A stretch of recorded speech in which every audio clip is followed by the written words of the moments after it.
Hello बच्चों, कैसे हैं आप सभी लोग। आई होप आप सब बढ़िया होंगे। तो हम लोग पढ़ रहे थे क्लास 12th की केमिस्ट्री, जिसमें चैप्टर 1 चल रहा था। चैप्टर 1 के कितने पार्ट हो गए थे? 3 पार्ट हो गए थे। आज हम आपके लिए लेके आए चौथा पार्ट। तो हमने पिछला जो पढ़ा है उसमें हम पढ़ रहे थे कि सांद्रता व्यक्त करने की विधियां पढ़ रहे थे, यानी कि हम कह सकते हैं सांद्रता के पद पढ़ रहे थे हम लोग, जिसमें लास्ट पद पढ़ा था मोललता तक की हो गया था। आज हमको पढ़ना था नॉर्मलता, जो कि लास्ट था 8वां पद। ठीक है।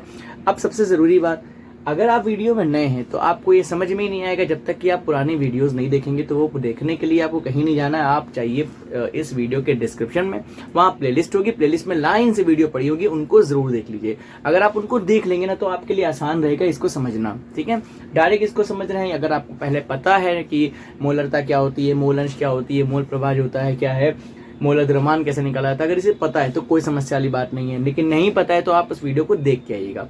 चलिए स्टार्ट करते हैं। लेकिन लिखा हो नॉर्मलता क्या होती है। देखिए बड़ी आसान सी डिफिनेशन मैंने यहाँ लिख दिया है।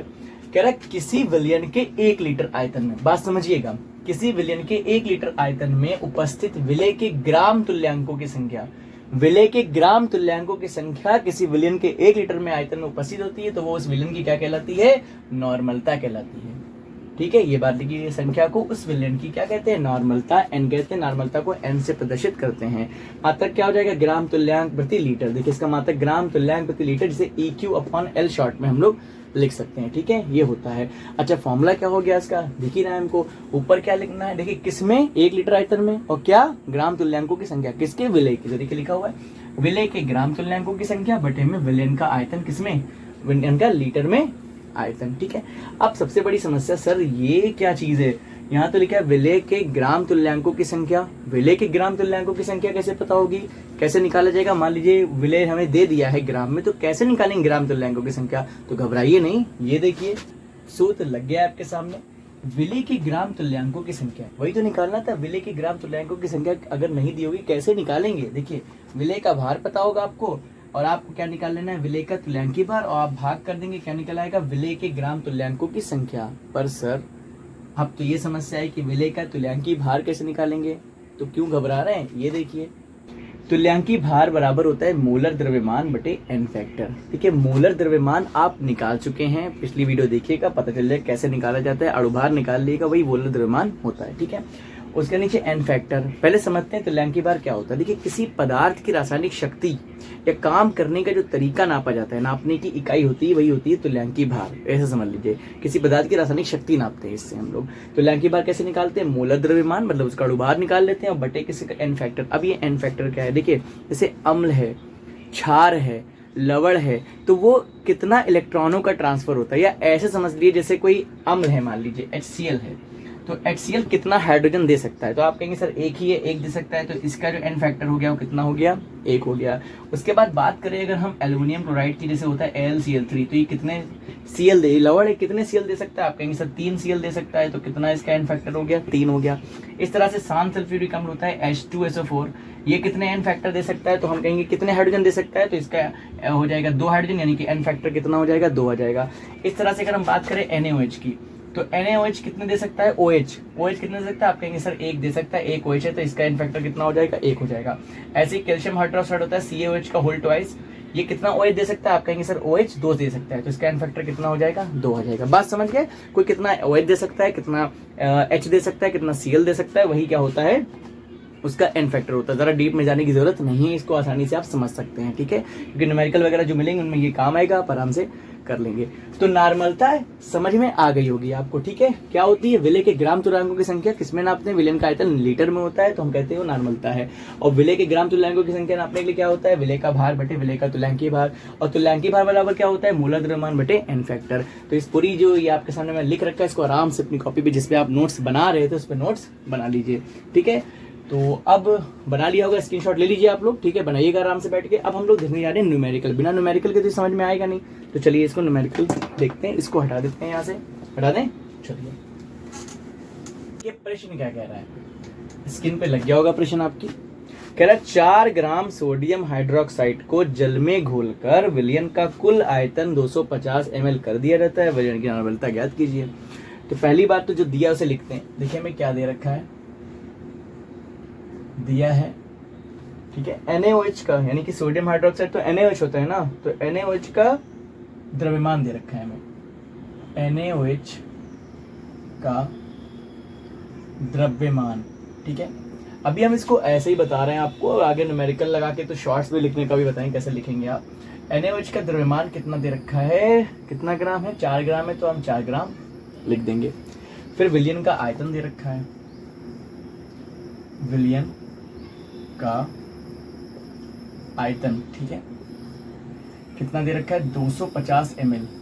अब मेरी बात बहुत ध्यान से सुनिए, नॉर्मलता में विलियन का जो आयतन होता है लीटर में होता है, ये कहे में दिया, ml में दिया, कुछ नहीं करिए आप, इसको बस 1000 से भाग कर दीजिए, यानी कि 250 बटे 1000 कर दीजिए। अब ये क्या बन गया, लीटर बन गया। बात समझे, इसको ऐसे रोक दीजिए। क्या निकालना है, नॉर्मलता निकालनी है, ठीक है, नॉर्मलता निकालनी है, यानी कि n की वैल्यू हमको फाइंड करनी है। सूत्र क्या बताया मैंने अभी, मैंने सूत्र आपको बताया कि चूंकि नॉर्मलता बराबर क्या होता है, नॉर्मलता बराबर क्या सूत्र था, विलेय का, देखिए क्या था, विलेय के ग्राम तुल्यांकों की संख्या, यही तो था, विलेय के ग्राम तुल्यांकों की संख्या है ना, विलेय के ग्राम तुल्यांकों की संख्या बटा, ठीक है, विलयन का आयतन लीटर में, ये तो था, विलयन का आयतन किसमें, लीटर में। तो विलयन का आयतन लीटर में पता है, पर ग्राम तुल्यांकों की संख्या नहीं पता है, तो हम ग्राम तुल्यांकों की संख्या निकालते हैं। चूंकि ग्राम तुल्यांकों की संख्या विलेय के ग्राम तुल्यांकों की संख्या, क्या फॉर्मूला बताया था मैंने, विलेय का भार बटे विलेय का तुल्यांकी भार, ये तो बताया था, विलेय का भार बटे विलेय का तुल्यांकी भार, ठीक है, तुल्यांकी भार। अब सबसे बड़ी बात, कहीं कहीं पे तुल्यांकी भार को ई से लिख देते हैं, कैपिटल ई से, ठीक है, कंफ्यूज नहीं होइएगा।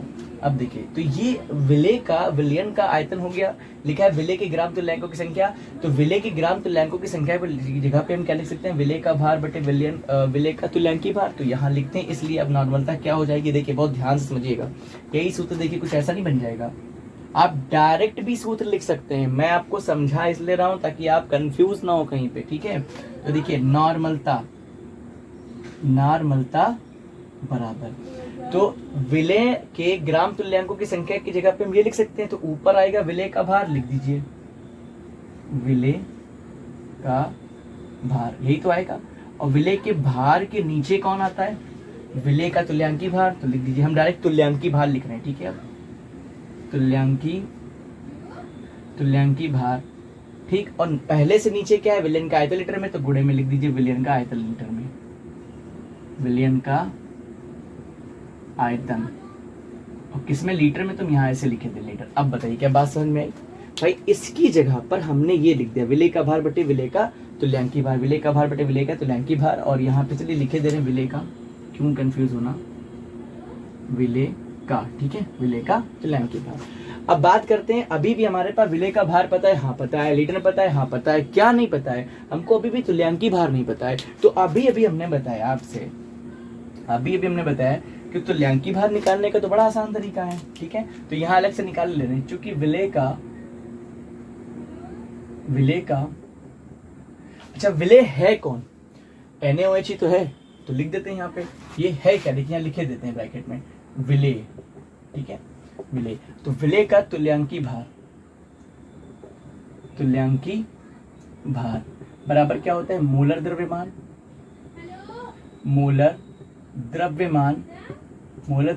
बटे में क्या आएगा, n फैक्टर आएगा, तो n आएगा, कोई बात नहीं। अब एक बात बताइए आप मुझे, मोलर द्रव्यमान कैसे निकालेंगे? NaOH का मोलर द्रव्यमान भाई Na सोडियम, सोडियम का परमाणु भार कितना होता है? आप कहेंगे सर 23 होता है। ऑक्सीजन का 16 होता है। हाइड्रोजन का कितना होता है? 1 होता है। बटे में क्या आएगा? n factor. कितने OH दे सकता है? 1, तो यहाँ पे 1 आ जाएगा। इसका मतलब तुल्यांकी भार को E से लिखते हैं, तो E का मान कितना यहाँ पे हमारे पास आ जाएगा? ये आ जाएगा हमारे पास 23 और 16, 16 1 17 और 23 40, यानी कि 40/1, यानी कि 40 ही तो हो जाएगा। तुल्यांकी भार कितना हो जाएगा हमारे पास? 40 हो जाएगा। बात समझ में आई? अब जब तुल्यांकी भार निकल गया तो बस अब हमें सब पता है। इसलिए नॉर्मलता बराबर ऊपर क्या रखेंगे? विलेय का भार। विलेय का भार 4 ग्राम है, रख दीजिए 4 ग्राम। नीचे देखिए विलेय का तुल्यांकी भार कितना है? 40 है। उसके बाद विलयन का आयतन लीटर में कितना है? 250 और बटे 1000, तो 1000 कहाँ चला जाएगा? ऊपर जाएगा। कैलकुलेशन करिए इसकी, देखिए कितना हो जाएगा। गर्मी बहुत लग रही है, पसीना निकल आप दिख रहा होगा। वीडियो को लाइक जरूर कर दीजिएगा। देखिए अगर हम देखें तो ये 2 0 से ये 2 0 क्या हो जाएंगे? कैंसिल हो जाएंगे। ऊपर क्या बचेगा हमारे पास? अच्छा एक चीज और, ये n से n कैंसिल हो जाएगा, तो हमारे पास बच रहा है 10/25, तो 5 दूनी 10 पचम 25, 2/5। n का मान कितना आ रहा है? 2/5। अच्छा 2/5 आ रहा है, इसका मतलब इसको अगर हम भाग करें तो 5 चक्कू 20, यानी कि 0.4, और मात्रक क्या बताया था हमने? EQ/L। ये नॉर्मलता इसकी आ जाएगी। क्या बात समझ में आई कि नहीं आई? बताइए। कोई बहुत टफ सवाल है? नहीं, बस थोड़ा सा आपको इसमें कैलकुलेशन करनी पड़ेगी ज़्यादा, और कुछ नहीं है इसमें। ठीक है, तो वो समझ में आए तो लाइक जरूर करिए वीडियो को। अब हम लोग कुछ नोट पॉइंट देखते हैं जो सांता पद से रिलेटेड है, उसके बाद हम पढ़ेंगे विलेयता के बारे में। ठीक है, तो इसे नोट कर लीजिए, वीडियो को रोक के हम हटाने जा रहे हैं। हटा दें। देखिए छोटा सा नोट पॉइंट है, आप ध्यान रखिएगा। अगर हम कोई नोट लिखवा रहे हैं, समझ लीजिए वो हो सकता है बोर्ड में 1 नंबर का सवाल हो। देखिए नॉर्मलता का एक फॉर्मूला होता है, मोलरता के पदों में क्या होता है? नॉर्मलता n बराबर होता है मोलरता गुणे में n फैक्टर होता है। ठीक है, उसके बाद अगर हम दूसरा पॉइंट देखिए, सबसे इंपॉर्टेंट पॉइंट है। देखिए क्या लिखा हुआ है? द्रव्यमान प्रतिशत, ppm, मोल अंश तथा मोलरता, मोललता। ठीक है, लिखा हुआ है मोललता ताप पर निर्भर नहीं करते, जबकि मोलरता ताप पर निर्भर करती है। क्यों? क्योंकि आयतन ताप पर निर्भर करता है, द्रव्यमान नहीं।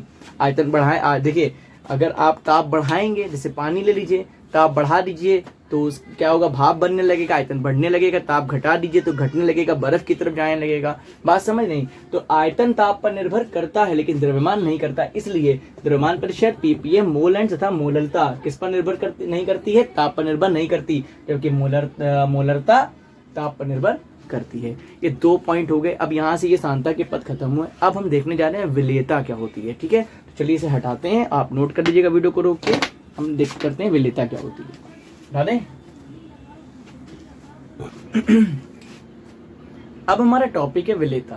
पहले आप मुझे एक बात बताइए, जैसे आपके पास 1 गिलास पानी हो, ठीक है, 1 गिलास पानी हो, और हम आपसे कहें इसमें आप 1 चम्मच, ठीक है, 1 चम्मच क्या घोल दीजिए? शक्कर घोल दीजिए, यानी कि चीनी घोल दीजिए, शक्कर घोल दीजिए।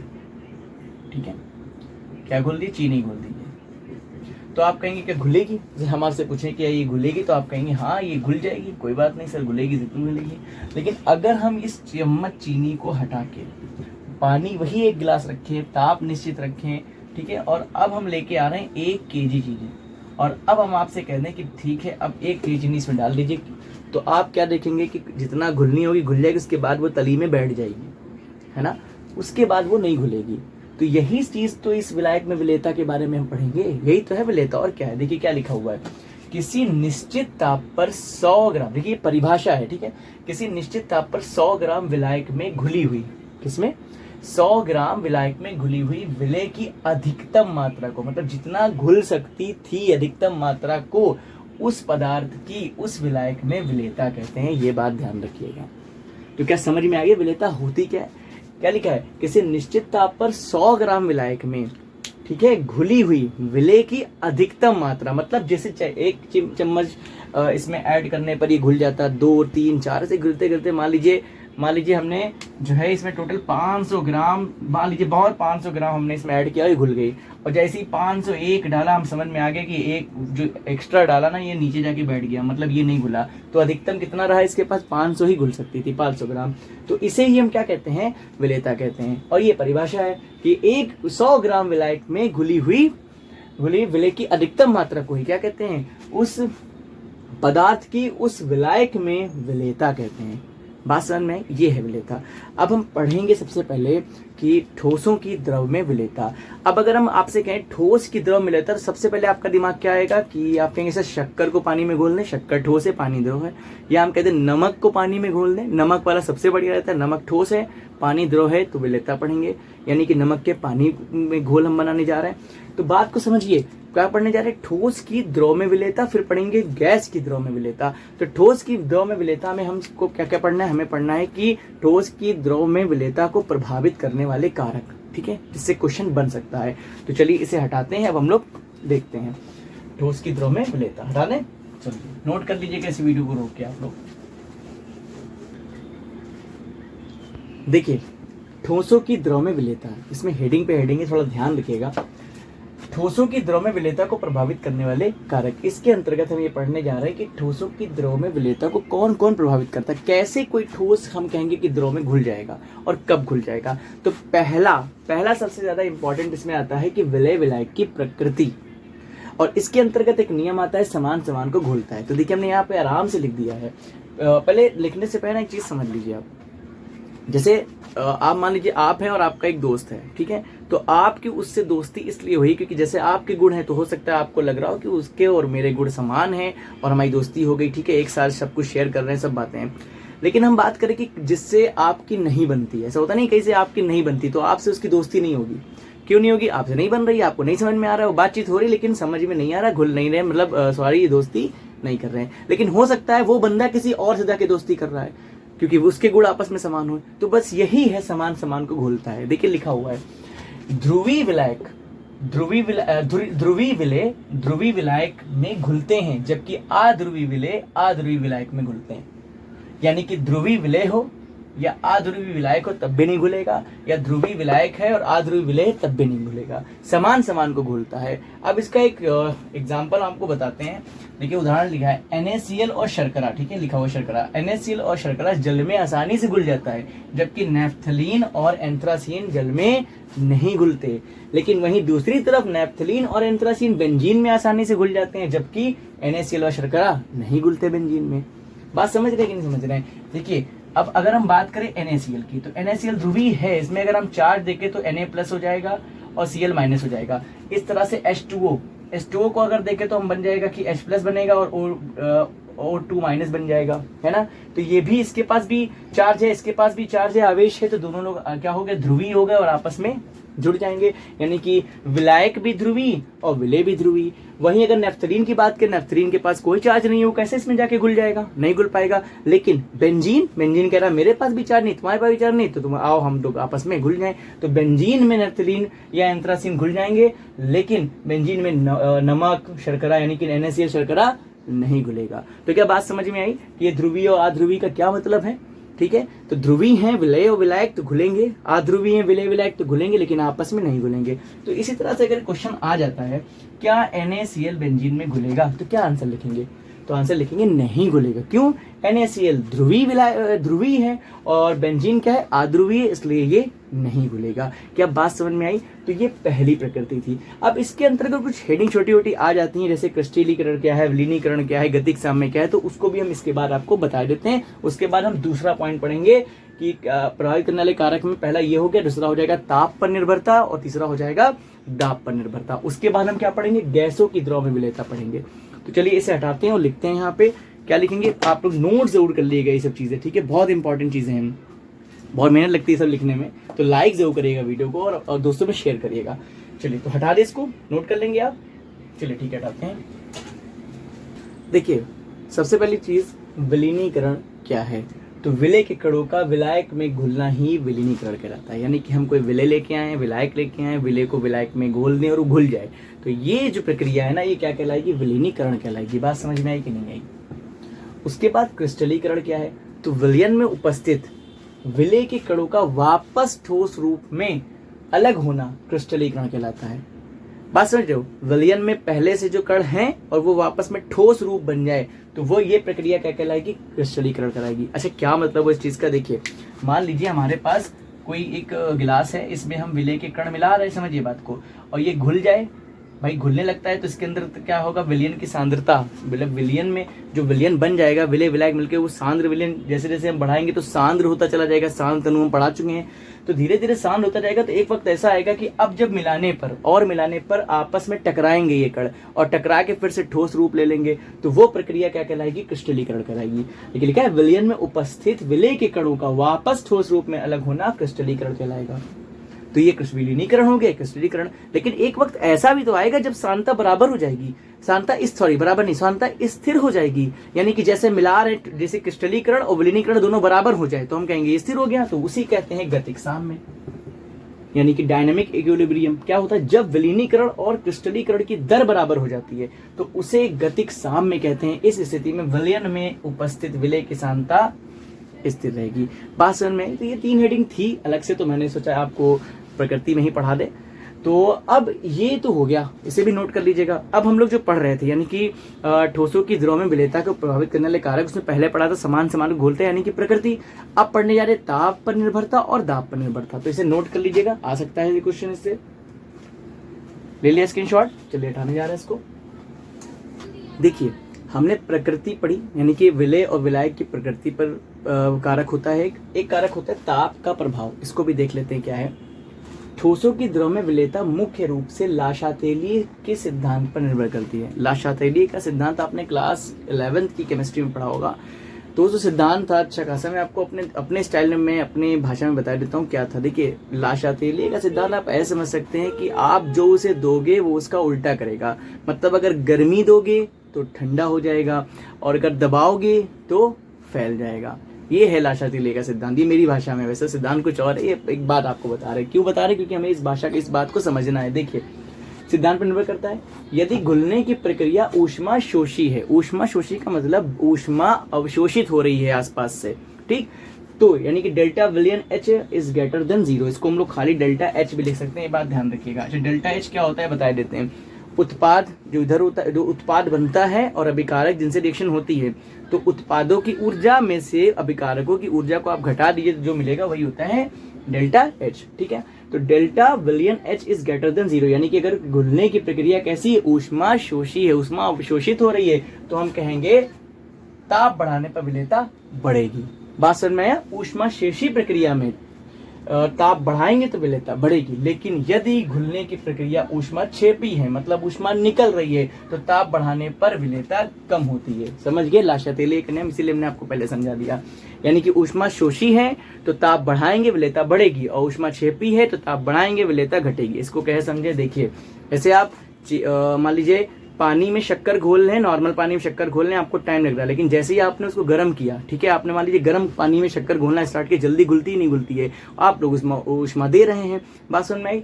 तो यानी कि उसकी विलेयता बढ़ जाती है ऊष्मा देने पर। लेकिन अगर आप चूना, आपने देखा होगा पुताई उताई करते रहे, चूने के अंदर जैसे पानी मिलाया उसमें गरम वरम करने की जरूरत नहीं, वो अपने आप उबाल मारने लगता है, यानी कि वो प्रक्रिया कैसी है, ऊष्मा क्षेपी। तो अगर आप उसको और गर्म करेंगे, बात समझिए, उसको और गर्म करेंगे तो विलेयता और क्या हो जाएगी, घट जाएगी। बात समझ में आई? तो ये होता है ताप का प्रभाव। तो ठोसों की द्रव में विलेयता पर मुख्य रूप से 2 प्रभाव होते हैं। एक तो आप कैसी प्रकृति है विलय विलायक की, दूसरी ताप का प्रभाव। एक तीसरा और है दाब का प्रभाव। तो समझ लेते हैं यहाँ पे, क्योंकि आ जाता है क्वेश्चन की क्या दाब का प्रभाव पड़ता है, नहीं पड़ता है, नहीं पड़ता है तो क्यों नहीं पड़ता है, समझिए। देखिए ठोस और द्रव दोनों ही असंपीड्य हैं। असंपीड्य मतलब जिनको और नहीं दबा सकते हैं, जैसे आप द्रव को नहीं दबा सकते हैं, है ना, आपने जो है द्रव को आप नहीं दबा सकते हैं। और दूसरी चीज जैसे हाइड्रोलिक मशीन आपने पढ़ी होंगी, कक्षा 11 की फिजिक्स में आपने पढ़ा होगा, हाइड्रोलिक मशीन जहाँ दाब पढ़ रहे होंगे तो आप, ठीक है, किसका नियम था मैं भूल गया हूँ, यहाँ पे ध्यान नहीं आ रहा है मुझे। एक नियम था, अरे क्या नाम था, पास्कल का नियम। पास्कल के नियम में आपने पढ़ा होगा कि द्रव को दबाया नहीं जा सकता, वहाँ आराम से जो है उससे हाइड्रोलिक मशीन वगैरह बनती हैं, देखा होगा आपने, ठीक है। तो द्रव दोनों ही असंपीड्य होते हैं। कौन? ठोस और द्रव दोनों ही असंपीड्य होते हैं, दबाया नहीं जा सकता है। इसलिए ठोस की द्रव में विलेयता पर दाब का प्रभाव, मतलब दाब का कोई सार्थक प्रभाव नहीं पड़ता है। क्या बात समझ में आई कि नहीं आई? लेकिन गैस में पड़ेगा, तो वो हम लोग आगे जो है पढ़ेंगे इसके बाद, ठीक है। तो ये हमने क्या पढ़ा, ठोस की द्रव में विलेयता, बात समझ में आई। अब हम क्या पढ़ेंगे, गैस की द्रव में विलेयता, ठीक है। तो आज के लिए इतना ही रखते हैं। इस सब कुछ चीजों को आप नोट कर लीजिएगा, वीडियो लाइक कर दीजिएगा, चैनल को सब्सक्राइब कर दीजिएगा। अब मिलते हैं नेक्स्ट वीडियो में। Thank you so much.